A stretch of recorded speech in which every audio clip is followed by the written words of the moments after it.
Hello everyone, I'm Tata Gautam. I welcome all of you to my channel Biology with Brother. तो इससे पहले हम लोग strategy for enhancement in food production जो chapter है इसके 2 लेक्चर हमने फिनिश कर लिए हैं। और इस लेक्चर पे हम लोग प्लांट ब्रीडिंग जो है प्लांट ब्रीडिंग को समझने की कोशिश करेंगे और बिल्कुल हम एनसीईआरटी बेस्ड अप्रोच से चलेंगे, क्योंकि हमें पता है कि ये जो चैप्टर है इस चैप्टर में बिल्कुल एनसीईआरटी के लाइन से उठा के सवाल पूछा जाता है और एनसीईआरटी बेस्ड ही सवाल यहाँ से पूछा जाता है। तो यहाँ पे भी हम लोग वही एनसीईआरटी बेस्ड अप्रोच लेके चलेंगे। तो आई होप कि आपने इससे पहले वाला जो लेक्चर था वो आपने कवर अप कर लिया है। तो वीडियो शुरू करने से पहले मैं अपने एक दोस्त के बारे में बात करूंगा जिसका कि नाम है नासिर। उसका चैनल का नाम है एन एडुकेशन। तो मेरे वीडियो के डिस्क्रिप्शन में मैं उसका चैनल का लिंक डाल दूंगा। वो एनसीईआरटी बेस्ड क्वेश्चन वगैरह अपने चैनल पे डेली इंटरवल पे डालता रहता है, तो आप उसके चैनल को ज़रूर फॉलो करना और अगर आपको हेल्प मिला है तो मेरे कमेंट सेक्शन में ज़रूर बताना। ठीक है, तो अब हम लोग शुरू करते हैं अपना मेन लेक्चर और यहाँ पे हम लोग आज समझेंगे प्लांट ब्रीडिंग। तो इससे पहले जो हम स्ट्रैटेजी फॉर एनहांसमेंट में हमने ये समझा कि क्यों हमें इन्हेंस करना चाहिए, कैसे कैसे हम इन्हेंस कर सकते हैं, और आपका जो ब्रीडिंग टेक्निक जो है वो इन ब्रीडिंग आउट ब्रीडिंग जो है उनमें अगर इन ब्रीडिंग में कभी भी इन ब्रीडिंग डिप्रेशन आ जाए तो कैसे हम उसको फिर से पहले जैसा उसका प्रोडक्टिविटी इंक्रीज़ कर सकते हैं, या फिर इन ब्रीडिंग के बारे में जो मिथ एक है कि इन ब्रीडिंग मतलब ही ख़राब है, तो वो मिथ कैसे कैसे हमने ब्रेक किया एनसीईआरटी के अकॉर्डिंग। तो ये भी हमने इससे पहले वाले लेक्चर में किए थे। तो आज हम लोग यार प्लांट ब्रीडिंग पढ़ेंगे। तो प्लांट ब्रीडिंग पढ़ने से पहले यहाँ पे एक चीज़ आपको ध्यान रखना है कि father of Indian green revolution जो है एमएस स्वामीनाथन है। तो इनका नाम आपको याद रखना चाहिए। एनसीईआरटी में आई थिंक दिया नहीं है, लेकिन आपको ये याद रखना पड़ेगा। ठीक है, तो यहाँ पे हम लोग बिल्कुल एनसीईआरटी बेस्ड अप्रोच से शुरू करते हैं। Traditional farming can only yield a limited biomass as food for humans and animals. Better management practices and increase in acreage can increase yield, but only to a certain limited extent. तो ये हमें पता है कि अगर हमारे जो अभी का जो टोटल इंडिया का पूरा वर्ल्ड का जो पॉपुलेशन है उस पूरे पॉपुलेशन को अगर हमें फीड करना है तो उसका जो रिक्वायरमेंट है उसके लिए हम सिर्फ वो बेटर मैनेजमेंट प्रैक्टिस के थ्रू जितना हम बचा सकते हैं उससे काम नहीं चलेगा, और भी बहुत कुछ ज़्यादा सोचना पड़ेगा और कुछ हट के सोचना पड़ेगा ताकि बहुत ज़्यादा अमाउंट ऑफ बायोमास यील्ड हो।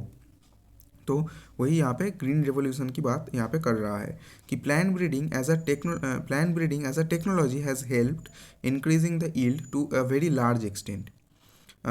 Who in India has not heard of green revolution. तो इंडिया में सभी लोगों ने आई थिंक ग्रीन रेवोल्यूशन के बारे में सुना है। Green revolution was dependent to a large extent on plant breeding technique for development of high yielding and disease resistant variety of wheat, rice and maize. तो ग्रीन रेवोल्यूशन के through क्या हुआ कि बहुत सारे हाई यील्डिंग जो variety develop हो गया, और व्हीट राइस मेज जो है उसका डिजीज़ रेजिस्टेंट वेराइटी ग्रो किया गया। तो इससे क्या फ़ायदा मिलेगा, अगर हाई यील्डिंग है तो बहुत ज़्यादा उसमें यील्ड होगा, और अगर डिजीज़ रेजिस्टेंट है तो उसमें तो और भी अच्छा है कि उसमें पोस्ट हार्वेस्टिंग जो लॉस है वो काफ़ी कम हो जाएगा, क्योंकि उसमें कोई डिजीज़ वगैरह ऐसा नहीं आएगा। तो ये सारे बेनिफिट्स हमें मिल रहा था। अच्छा, अब हमारा मेन जो चैप्टर का चीज़ है व्हाट इज़ प्लांट ब्रीडिंग। तो प्लांट ब्रीडिंग क्या है ये हमें अब समझना पड़ेगा। तो बेसिकली मैं आपको पहले समझाने की कोशिश कर रहा हूँ कि प्लांट ब्रीडिंग टेक्निक में क्या किया जाता है कि किसी एक प्लांट स्पीसीज़ को हम अपने कुछ बेनिफिट के लिए या फिर अपने जो कुछ चहीते जो ट्रेट्स है जो हम चाहते हैं कि उस प्लांट में वो आ जाए, तो उसी लिए हम उस प्लांट के जो जेनेटिक कुछ स्ट्रक्चर है उसमें मॉडिफाई करते हैं, उसको मैनिपुलेट करते हैं। उसको मैनिपुलेट करके उसमें हम वो जो अच्छा ट्रेट है उस अच्छा ट्रेट को उसमें डाल देते हैं, और इसको हम क्या कहते हैं प्लांट ब्रीडिंग। और इस जो पर्पसफुल मैनिपुलेशन है इसको भी आप कह सकते हो कि प्लांट ब्रीडिंग टेक्निक के अंदर आता है। ये एक बायोटेक्नोलॉजी का मेनली पार्ट है जो ये पर्पसफुल मैनिपुलेशन जो मैं कह रहा हूँ। तो उसके थ्रू क्या होता है कि बेटर यील्डिंग वैरायटी या फिर डिजीज़ रेसिस्टेंट जो वैरायटी है वो ग्रो हो जाता है। तो यही बेसिकली आपका प्लांट ब्रीडिंग टेक्निक है। तो यहाँ पे एनसीईआरटी क्या कह रहा है कि plant breeding is the purposeful manipulation. तो ये चीज़ आपको ध्यान रखना है कि ये पर्पसफुल है, कि हमारा जो पर्पस है वो सर्व करे, इसीलिए ऐसा नहीं है कि कुछ वैरायटी डाल दिया जो कि ह्यूमन बींग के लिए कुछ काम में ही ना आए। तो ऐसा कोई ट्रेट हम लोग डालने की बिल्कुल सोचेंगे नहीं। हम लोग ऐसा ट्रेट डालेंगे जिससे कि हमारा जो पर्पस है कि वो उसका पोस्ट हार्वेस्टिंग जो लॉस है वो काफ़ी कम हो जाए, उसमें जो यील्ड है वो बहुत बढ़ जाए। तो ये सब जो ट्रेड्स है यही हम उसमें डालेंगे। तो ये पर्पसफुल मैनिपुलेशन है of a plant species in order to create a desired plant type that are better suited for cultivation and gives better yield and disease resistance. ठीक है, ये हमने ऑलरेडी एक्सप्लेन कर दिया है। Many present day crops are results of domestication in ancient time. तो अभी जो हम लोग जो क्रॉप्स जो हम लोग यहाँ पे कल्टीवेट करते हैं वो क्या है कि एंशियंट टाइम में बहुत सारे जो वाइल्ड वेराइटी थे उस वाइल्ड वेराइटी के डोमेस्टिकेशन के थ्रू बना है। Today all our major food crops are derive from domesticated variety. तो वही जो आपका वाइल्ड जो प्लांट्स थे जो कि जनरली जंगल या फिर ऐसे फॉरेस्ट वगैरह में बनते थे, तो उनको ही डोमेस्टिकेट किया गया हमारे एंशियंट जो हमारे पूर्वज थे उनके द्वारा। और वही चीज़ों से अल्टीमेटली हम अभी जो पूरे जो हम लोग खाना खाते हैं तो वो खाने में जो प्लांट वगैरह जो खाते हैं हम वो वहीं से डिराइव होता है। अच्छा, classical plant breeding involves crossing और hybridisation of pure line followed by artificial selection to produce plant with a desirable trait of higher yield, nutrition and resistance to disease। तो क्लासिकल प्लांट ब्रीडिंग यानी पुराने समय का जो plant breeding था उसमें क्या होता था कि आप कुछ भी प्लांट को ले लो, आर्टिफिशियली उनको सिलेक्ट करो, सिलेक्ट करके उनके बीच में क्रॉस कराओ या फिर हाइब्रिडाइज कराओ, हाइब्रिडाइज करा के उसमें अगर डिज़ायरेबल ट्रेट मिले तो उसको रख दो। ऐसे ही किया जाता था क्योंकि वो पुराना टाइम था। उस समय पे कहाँ पे आपको ये जेनेटिक्स इतना डेवलप हुआ था या फिर कहाँ पे ऐसा कुछ हुआ था, कुछ भी नहीं हुआ था उस समय। तो इसीलिए ऐसे किया जाता था।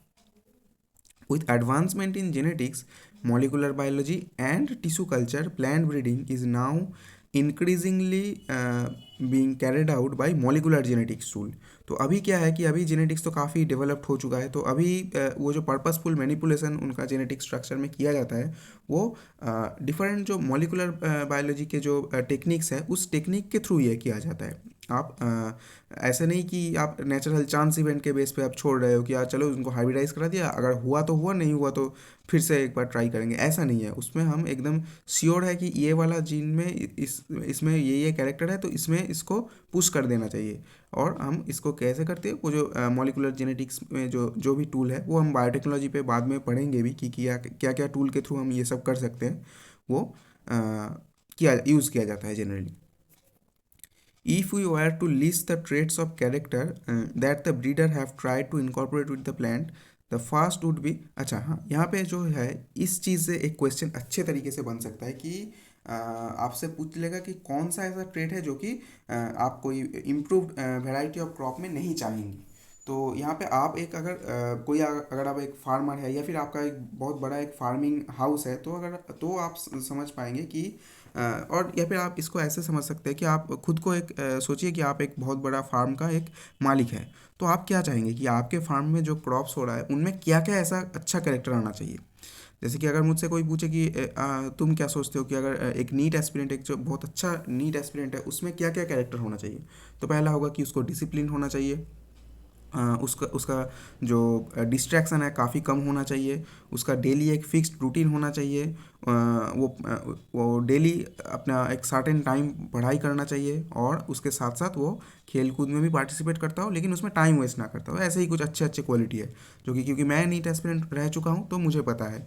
और आप भी अगर अपने आप को एक ऐसे फार्मिंग जो लैंड है उस फार्मिंग लैंड का मालिक समझेंगे तो आपको समझ आएगा कि आप अपने क्रॉप में क्या क्या अच्छा वैरायटी चाह रहे होंगे और क्या क्या आप नहीं चाह रहे होंगे। तो वही चीज़ें यहाँ पे आप तभी आपको समझ आ जाएगा कि इसमें कुछ रटने वाला नहीं है। आप अगर ऐसे अपने आप को सोच लेंगे तो आपको वो आसान हो जाएगा। तो first in the list would be increased crop yield and improved quality.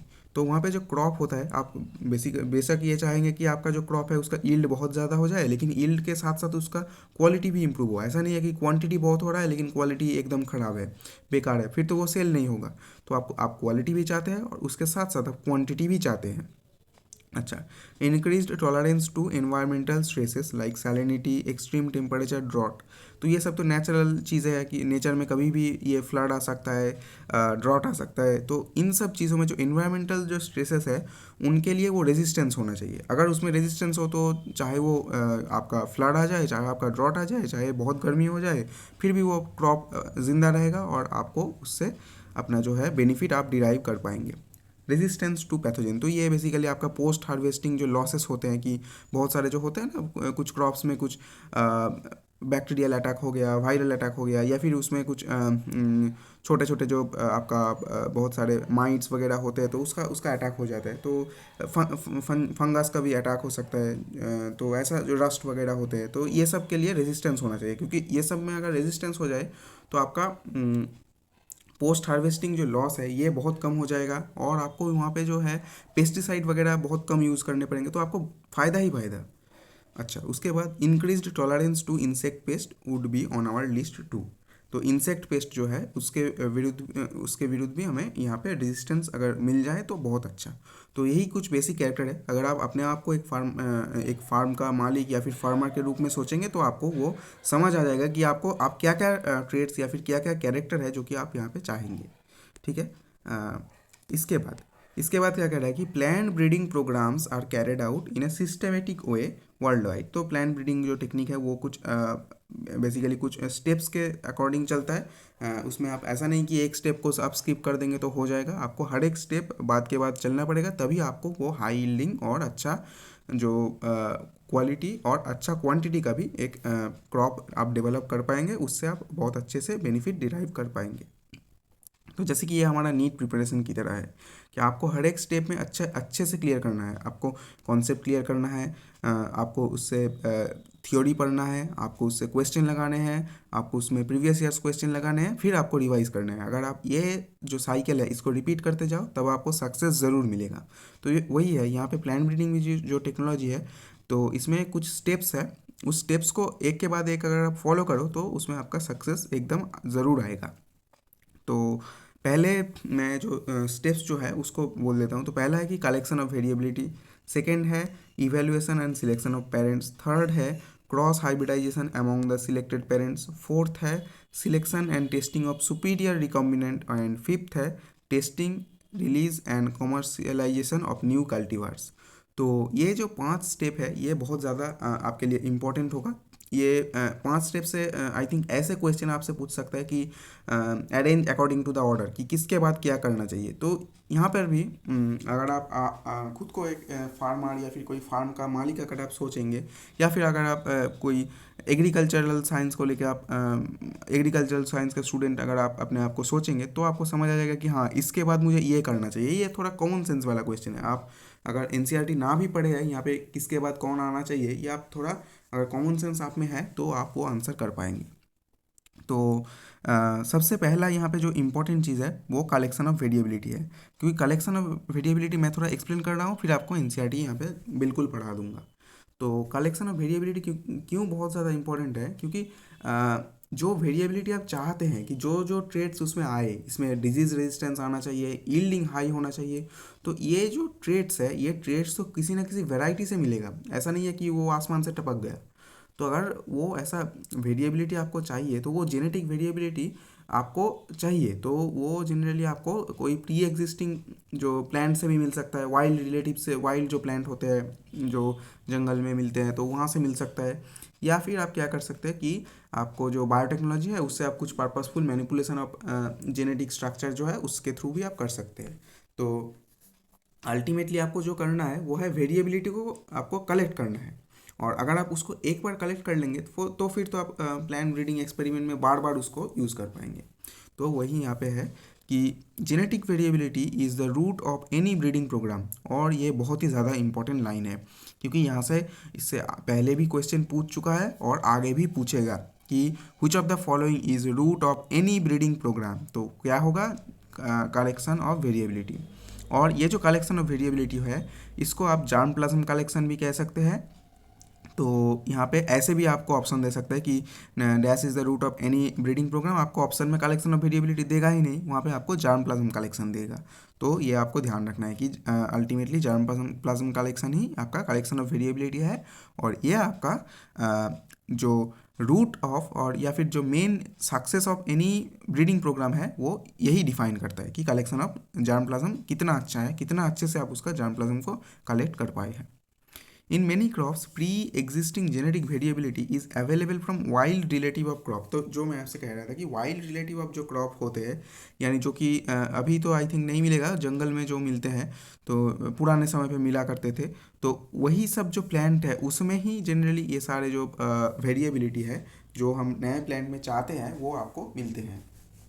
इसके बाद जो एक इम्पॉर्टेंट लाइन आता है कि the entire collection having all the diverse allele for all genes in a given crop is called germplasm collection. और ये आपका जो है root of any breeding program है। तो ये जो जर्म प्लाज्म कलेक्शन का डेफिनेशन है बहुत ज़्यादा इंपॉर्टेंट है कि यहाँ पे क्या है, entire collection of the diverse allele in A given crop plant, क्या इसको हम क्या कहते हैं, जर्म प्लाज्म कलेक्शन। तो ये आपको ध्यान रखना है। तो इसके थ्रू आप जर्म प्लाज्म कलेक्शन के थ्रू क्या कर लिया आपने, कलेक्शन ऑफ वेरिएबिलिटी, आपको क्या क्या वेरिएशन चाहिए, आपको हाई यील्डिंग चाहिए, आपको क्वांटिटी अच्छा चाहिए, आपको उसमें डिजीज रेजिस्टेंस चाहिए, वो सारे जो वेरिएशन जो है जो आप चाहते हैं कि आपके जो इम्प्रूव्ड प्लांट या फिर इम्प्रूव्ड जो क्रॉप है उसमें आपको मिलना चाहिए, वो आपने कलेक्ट कर लिया। इसके बाद आपको क्या करना है, सेकेंड स्टेप जो है evaluation and selection of parents. तो आपको वहाँ से क्या करते हैं, आप जर्म प्लाज्म को सिलेक्ट करने के बाद आपको जो पेरेंट्स हैं जिनके बीच में आप क्रॉस करवाएंगे, जिनके बीच आप हाइब्रिडाइज करवाएंगे, तो उनको आपको सिलेक्ट करना है और उनमें से आपको बेस्ट सिलेक्ट करना है, क्योंकि आप अगर सिलेक्ट करेंगे तो आप तो चाहेंगे कि आप जो बेस्ट ऑफ द बेस्ट है उसको आप सिलेक्ट करेंगे। तो उसी के थ्रू आप जो evaluation and selection of parents करेंगे। क्या कह रहा है कि the germ plasm is evaluated so as to identify the plant with desirable combination of characters. The selected plants are multiplied and used in the process of hybridization. Pure lines are created whenever desirable and possible. तो यहाँ पे एक चीज़ बहुत अच्छा कह रहा है कि जो आपका प्योर लाइन जो आप तभी डेवलप करेंगे जब आप चाहते हैं। और प्योर लाइन आपको क्यों डेवलप करना चाहिए, सोचिए आप ऐसा प्लान बना लिया कि जिसमें आप जो जो कैरेक्टर चाहते हैं, जो जो अच्छा उसमें ट्रेड्स आप चाहते हैं वो सारे आपको मिल चुके हैं। अब आप क्या उसमें कोई भी मैनिपुलेशन चाहेंगे, नहीं चाहेंगे ना। तो अगर आप मैनिपुलेशन उसमें नहीं चाहेंगे तो आपको क्या एक प्योर लाइन आपको बनाना पड़ेगा। तो इसीलिए यहाँ पे कह रहा है कि आप जब भी उसको इवैल्यूएशन करेंगे उसके बाद सिलेक्शन के समय पे उसमें अगर आपको डिज़ायरेबल ट्रेड्स सारे एक साथ मिल चुके हैं तो आप उसमें आप प्योर लाइन इवॉल्व कर देंगे ताकि उसमें कुछ ज़्यादा वेरिएशन के चांसेस नहीं रहे। इसके बाद आपका थर्ड जो स्टेप है, थर्ड स्टेप बहुत बड़ा स्टेप है और टाइम कंज्यूमिंग भी है, और एनसीईआरटी पे भी हमारा यहाँ पे थर्ड स्टेप काफ़ी ज़्यादा डिटेल में दिया गया है। तो थर्ड स्टेप जो है वो है cross hybridisation among the selected parent. तो जो सिलेक्टेड पेरेंट्स हैं उनमें क्रॉस हाइब्रिडाइजेशन करवाया जाता है। क्या करवाया जाता है कि जो आपने पेरेंट तो सिलेक्ट कर लिया, अब उनके बीच में आप हाइब्रिडाइज करवाएंगे। अब हाइब्रिडाइज करवाने के बाद आप ऐसा नहीं कि हाइब्रिडाइज करके सिर्फ एक जो जनरेशन है आप ऐसा बना के रख देंगे, आप बहुत सारे जनरेशन ऐसे प्रोड्यूस करेंगे, और बहुत सारे जनरेशन ऑफ हाइब्रिड जब प्रोड्यूस हो जाएगा तब आप उनमें जो आपका जो डिज़ायर्ड जो कैरेक्टर है वो प्रेजेंट है या फिर वो नहीं है वो आप देखेंगे। आपको उसमें इवैल्यूएट करना पड़ेगा जो पेरेंट के बीच में। तो पेरेंट के बीच में आपको हाइब्रिडाइज करना पड़ेगा, हाइब्रिडाइज करके उसके बीच में जो उनका प्रोजेनी जो बना उन प्रोजेनी को आपको इवैल्यूएट करना पड़ेगा, और ऐसे ऐसे करके आप उसमें अल्टीमेटली आपका जो गोल है, जो एक इम्प्रूव्ड वैरायटी है वो बना पाएंगे। तो इस यहाँ पे हम लोग सीधा एनसीईआरटी पे पढ़ते हैं कि the desired character have very often to be combined from two different plant, that is the parents. For example, high protein quantity of one plant may need to be combined with disease resistance of another plant. यानी मैं जो कह रहा था कि किसी एक plant में ऐसा कुछ उसमें ट्रेट है कि वो बहुत ज़्यादा ईल्ड देता है लेकिन उसका जो है क्वालिटी काफ़ी ख़राब होता है, और किसी एक प्लांट है जिसमें कि है क्या क्वालिटी बहुत अच्छा होता है लेकिन ईल्ड बहुत ही ज़्यादा कम है। तो अगर आप इनको हाइब्रिडाइज करके ऐसा कुछ कैरेक्टर, ऐसा कुछ प्लांट या फिर ऐसा कुछ वैरायटी अगर आप ग्रो करने में समर्थ हो जाए जिसमें कि आपका क्वांटिटी और क्वालिटी दोनों ही बहुत ही बढ़िया है, तो आप क्या है आप तो वही कैरेक्टर चाहेंगे और ऐसे ही आप हाइब्रिडाइज करने की कोशिश करेंगे। This is possible by cross hybridizing the two parent to produce hybrid that genetically combine the desired character in one plant. तो यहाँ पे क्या होता है, एक ही प्लांट में आपका दोनों ही जो डिजायर्ड कैरेक्टर है वो आपको मिल जाता है। But this is a very time consuming and tedious process since the pollen grain from the desirable plant chosen as male parent have to be collected and placed on the stigma of the selected female parent. Also, it is not necessary that the hybrid do combine the desirable character. Usually, one in a few hundred to thousand crosses shows the desirable combination. तो यहाँ पे हमें इस चीज़ का जो drawback है, इसको हम लोग अभी तक सोच रहे थे कि चलो ये तो बहुत ही अच्छा हो जाएगा, दो अच्छा कैरेक्टर दो प्लांट में मिल रहा है तो उनको आप हाइब्रिडाइज करवा के एक अच्छा बना लो। लेकिन इसका जो डार्क रियलिटी है वो भी आपको समझा रहा है कि ये तो बहुत ही ज़्यादा टाइम कंज्यूमिंग प्रोसेस है, क्योंकि इसमें आपको सिलेक्टेड जो प्लांट है उसमें जो मेल प्लांट है उससे पोलन ग्रेन लेना पड़ेगा और जो फीमेल प्लांट है उसके स्टिग्मा में आपको डालना पड़ेगा। तो आप तो डाल दिया, आप अब आप सोच रहे होंगे कि चलो आप आराम से बैठते हैं कि आप अब तो इससे बन ही जाएगा, लेकिन इसका भी कोई गारंटी नहीं है यहाँ पे। क्यों? इसमें आपका 1000 या फिर 100 में से एक ही प्लांट ऐसा आएगा जिसमें आपका जो आप कॉम्बाइन जो अच्छा ट्रेट है वो आपको मिलेगा।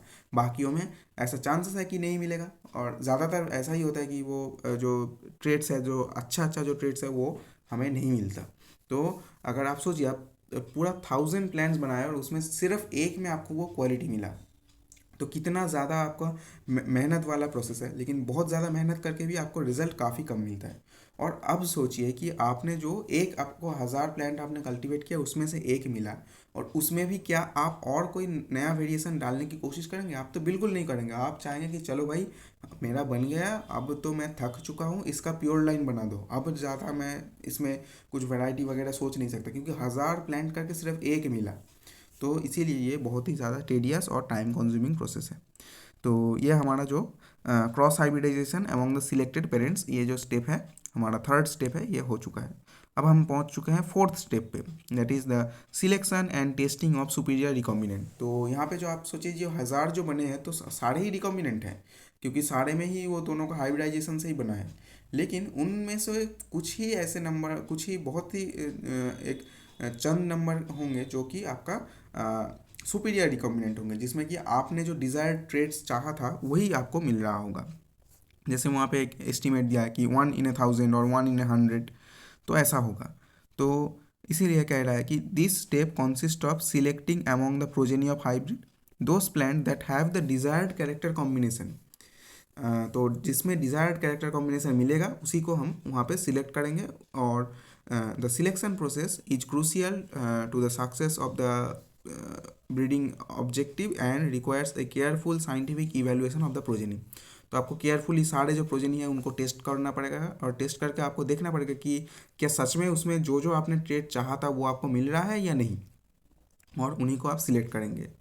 This step yields the plant that are superior to both the parent. तो ये बहुत ज़्यादा इंपॉर्टेंट है कि क्या कह रहा है कि this step yields the plant that are superior to both the parent. तो आपका यहाँ पे जो फीमेल पेरेंट है और मेल पेरेंट है वो दोनों से सुपीरियर है, और इस कंडीशन को आप कहते हैं हेटेरोसिस, जो कि आपका हाइब्रिड विगर भी आप कह सकते हैं।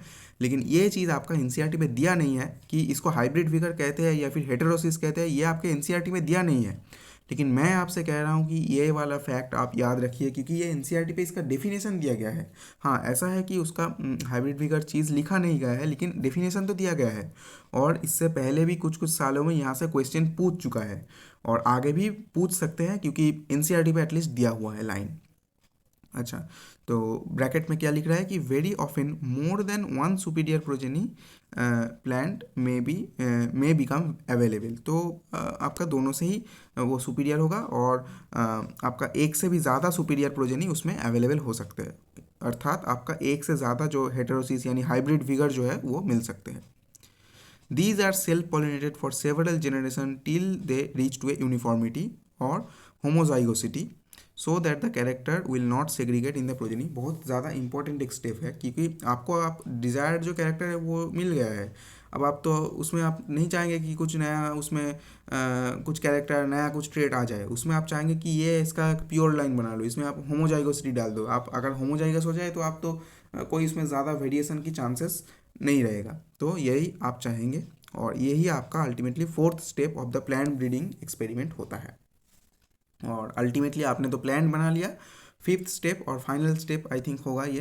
तो फिफ्थ स्टेप यानी फाइनल स्टेप जो है इसमें क्या होता है, testing, release and commercialisation of new cultivar. तो ये जो आपने कल्टीवार्स बना लिया है उसका आप टेस्टिंग करेंगे। टेस्टिंग आपको तो पहले रिसर्च फील्ड में करना पड़ेगा, फिर आपको कुछ जो रिसर्च फील्ड के बाद आपका जो मेन जो आपका फार्मिंग लैंड है उस फार्मिंग लैंड में यानी आपका नॉर्मल जो इन्वायरमेंट है वहाँ पे करना पड़ेगा, फिर आप अल्टीमेटली उसको कमर्शियलाइज कर पाएंगे। तो the evaluation is done by growing in research field and recording their performance under ideal fertilizer application. तो क्या कहते हैं कि वहाँ पे रिसर्च जो फील्ड है, रिसर्च फील्ड में आप उसको एकदम आइडियल कंडीशन में ग्रो करवाते हैं। आप उसको एकदम उसमें जो ऑप्टिमम जो फर्टिलाइज़र उसको देना चाहिए, उसमें जो optimum amount of sunlight, irrigation and other जो चीज़ें होते हैं मैनेजमेंट में, तो वो सब आप दे के उसमें आप उसका रिजल्ट नोट डाउन करते हैं। और अगर आपका रिजल्ट अच्छा आता है फिर the evaluation in research field is followed by testing the material in farmers field at least for 3 growing season. तो एटलीस्ट 3 जो आपका ग्रोइंग सीजन है यानी 3 आप ऐसा हो सकता है कि कोई ऐसा क्रॉप है जो कि पूरे साल में एक बार होते हैं, तो आपको 3 साल के लिए उसको किसी एक फार्मर के फील्ड में ग्रो करवाना पड़ेगा और तब आप वहाँ पे फिर से टेस्टिंग करेंगे। और वो भी कहाँ पे, eight several location in the country. ऐसा नहीं है कि अब एक ही जगह पे 3 बार उस फसल को उगा दिया हो गया, ऐसा नहीं होगा। आपको 3 डिफरेंट जगह पे उस फसल को देना पड़ेगा और देखना पड़ेगा कि अब कैसा रिजल्ट आ रहा है, क्योंकि पहले तो रिसर्च फील्ड में आपने उसको आइडियल कंडीशन पे ग्रो किया। तो आइडियल कंडीशन पे क्या है कि कोई अगर आपका जो रिजल्ट है वो उतना अच्छा भी नहीं है तो भी अच्छा ग्रो कर जाएगा। लेकिन अगर आप 3 डिफरेंट जगह पे 3 ग्रोइंग सीजन के लिए ग्रो करवाएंगे, वहाँ पे तो आपका फार्मर्स लैंड पे कोई आइडियल कंडीशन नहीं मिलने वाला है। तो वहाँ पे अगर वो सरवाइव कर जाए तो फिर ये तो कॉमर्शियलाइजेशन के लिए बिल्कुल रेडी है। और the material is evaluated in comparison to the best available local crop cultivar, A check और रेफरेंस कल्टीवर। तो एक रेफरेंस कल्टीवर जो होता है वो लोकली अवेलेबल जो सबसे बेस्ट जो कल्टीवर है उसके साथ उसमें मैच किया जाता है कि उससे रिजल्ट कितना अच्छा है या फिर कितना बुरा है। अगर उससे अच्छा हो गया तो बहुत ही अच्छा है, ये अगले साल के लिए अगले ग्रोइंग सीजन के लिए रेफरेंस कल्टीवर हो जाएगा। अगर उससे थोड़ा सा भी कम है तो वो वहाँ पे अप्रूवल मिल जाता है और अप्रूवल मिलने के बाद वो वहाँ पे कमर्शियलाइज हो जाता है। तो ये आपका बेसिकली पूरा जो प्लान ब्रीडिंग टेक्निक है ये यहाँ पे था। और इसके बाद यहाँ पे ग्रीन रेवोल्यूशन जो चीज़ है, यहाँ पे एक डाटा दिया गया है। आई डोंट थिंक आपको ये इस डाटा से क्वेश्चन पूछ सकता है, लेकिन आप क्या करना कि इस डाटा को एक बार देख लेना, एक दो बार रीडिंग पढ़ लेना, आई थिंक आपको याद हो जाएगा। एटलीस्ट ऐसा याद कर लेना कि आप अगर एग्जाम में इस लाइन से इसको ट्रू फॉल्स वगैरह में दे दे तो आप कर पाओ। ऐसा नहीं देगा कि इसमें कोई इसमें फिल इन द ब्लैंक्स वगैरह नहीं देगा। आई डोंट थिंक कि ऐसा देगा कि क्योंकि ये इस चैप्टर में बहुत सारे अच्छे अच्छे जगह है जहाँ से क्वेश्चन पूछ सकता है। ऐसे बुरे जगह से I don't think question NTA पूछेगा। तो क्या कह रहा है कि India is mainly an agricultural country. Agriculture accounts for approximately 33% of India's GDP and employees nearly 62% of the population. तो ये बहुत ही एक बड़ा नंबर है कि इंडिया में जितना पॉपुलेशन है अभी 125 या 130 करोड़ की उससे भी ज़्यादा हो सकता है अभी तो क्योंकि लास्ट तो 2011 में सेंसस हुआ था, अभी शायद 2021 में भी तो नहीं हो रहा है। 22 23 जब भी होगा तो वो काफ़ी बढ़ जाएगा 2011 से।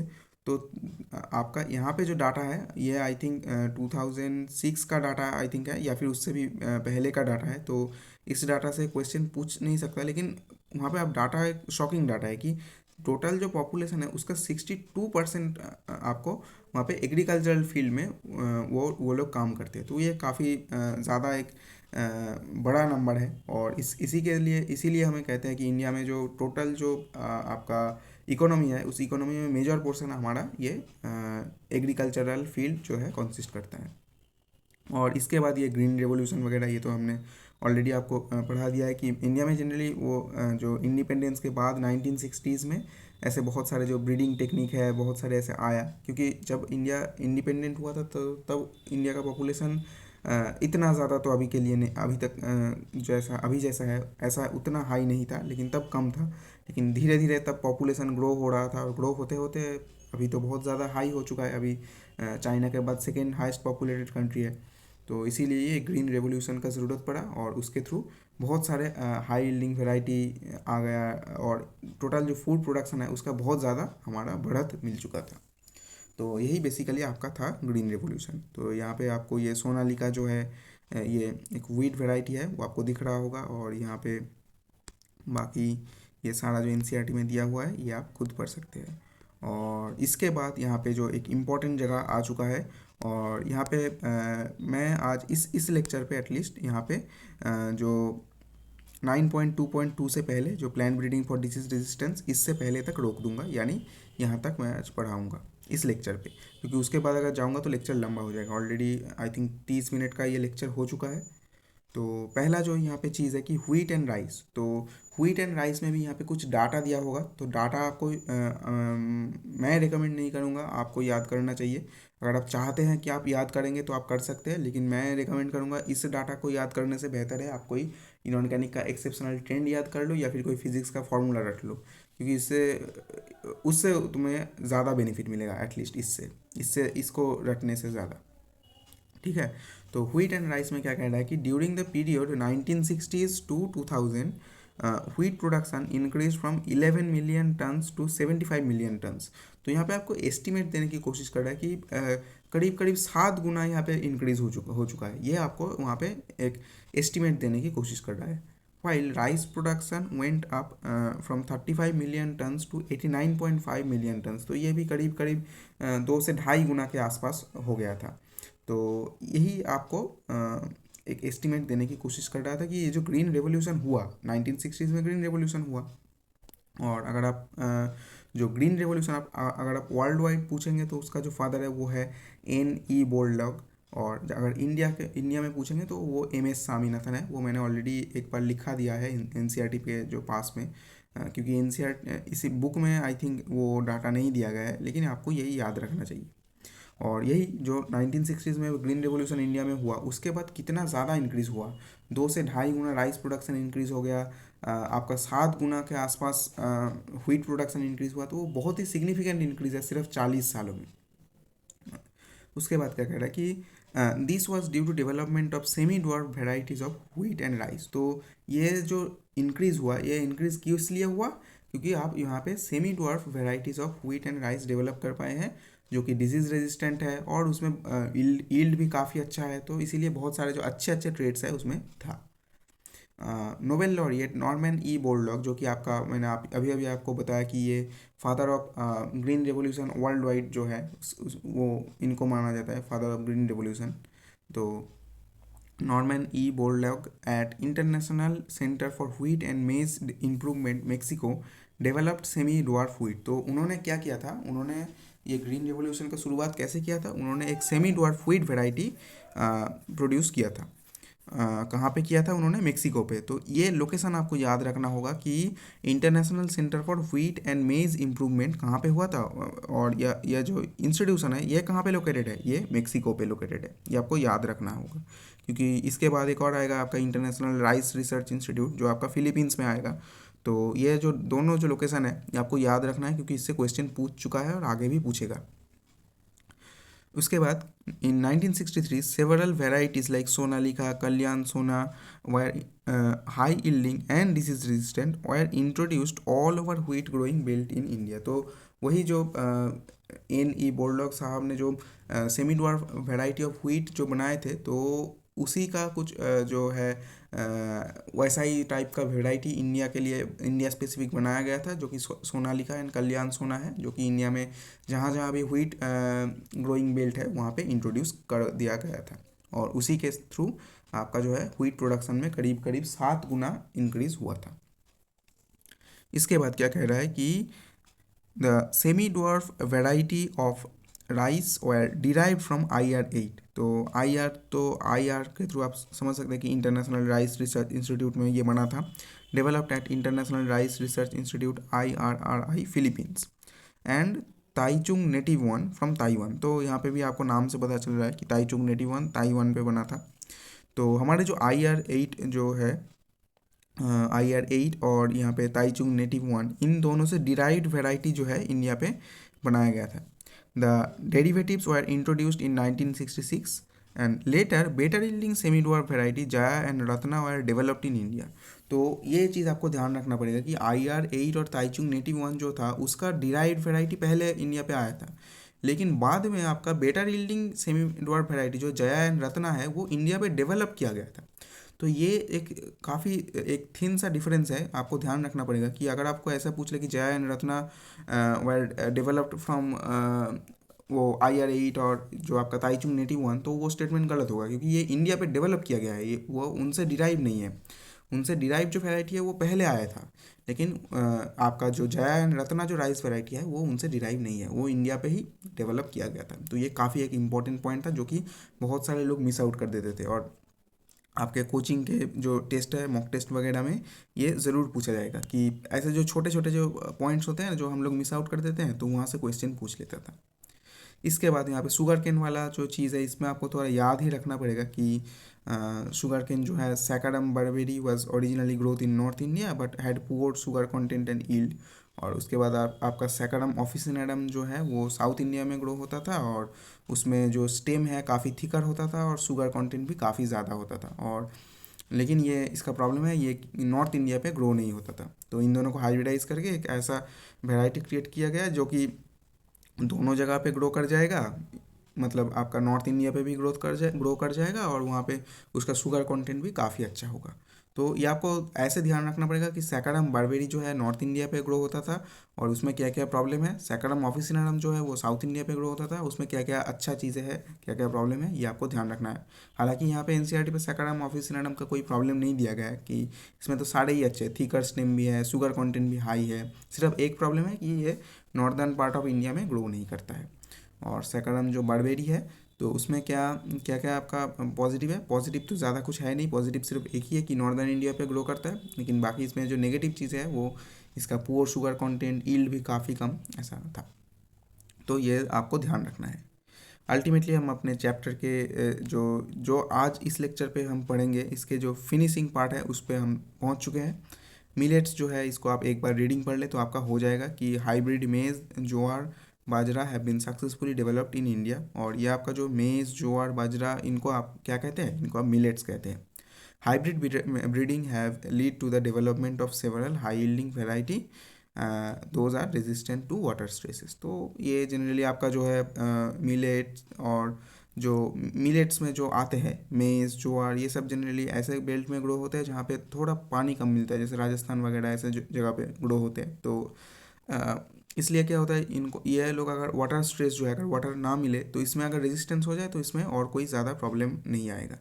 तो ऐसा वैरायटी भी हमें यहाँ प्लांट ब्रीडिंग एक्सपेरिमेंट से हमने ग्रो कर लिया है। तो फिलहाल के लेक्चर के लिए मैं यहीं पे रोकूंगा, अगले लेक्चर पे मैं ये plant breeding for disease resistance वाला पार्ट ज़रूर करूंगा, और वो वाला ये वाला पार्ट बहुत ज़्यादा इंपॉर्टेंट है क्योंकि यहाँ से भर भर के क्वेश्चन पूछ चुके हैं आगे, पिछले साल और इससे आगे भी पूछ चुका था, और अब 2022 2023 ऐसे हर साल वहाँ से क्वेश्चन ज़रूर पूछेगा, और एकदम आप लिख के ले सकते हो कि 100% पूछेगा।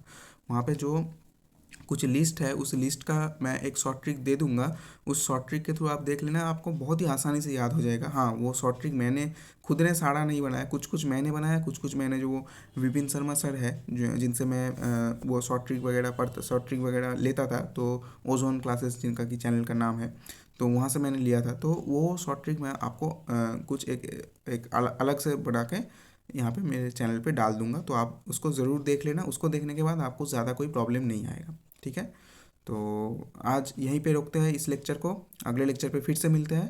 And thank you very much for your time and all the very best for your preparation. Thank you.